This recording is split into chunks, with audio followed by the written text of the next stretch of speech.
বিশ্বমঞ্চে সেরা সাফল্য পাওয়ার লক্ষ্যে প্রতিটি আসরের আগে এশিয়া কাপ আয়োজন করে এশিয়ান ক্রিকেট কাউন্সিল এসিসি। যখন যেই ফরম্যাটে বিশ্বকাপ, সেই ফরম্যাটেই আয়োজন করা হয় এশিয়া কাপ। লক্ষ্য বিশ্বমঞ্চে এশিয়ার দশগুলোর সেরা সাফল্য পাওয়া। টি-20 বিশ্বকাপের আগে সবশেষ এশিয়া কাপটা আসর হয়েছে পাকিস্তানে।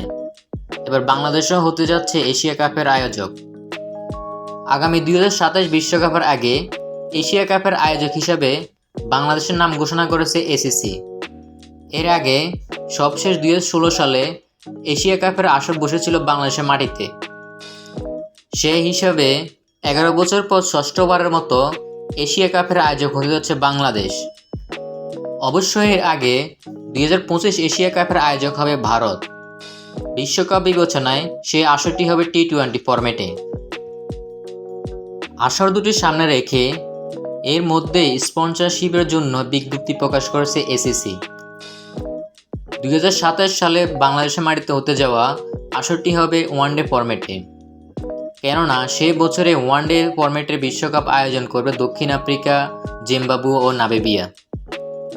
এশিয়া কাপের আসন্ন দুটি আসরও হবে 13টি করে ম্যাচ। বাংলাদেশ, আফগানিস্তান, ভারত, পাকিস্তান ও শ্রীলঙ্কা।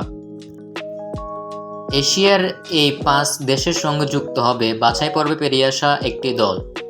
পরে 6 দলকে 2 গ্রুপে ভাগ করে প্রতিটি দলে খেলবে 2টি করে ম্যাচ।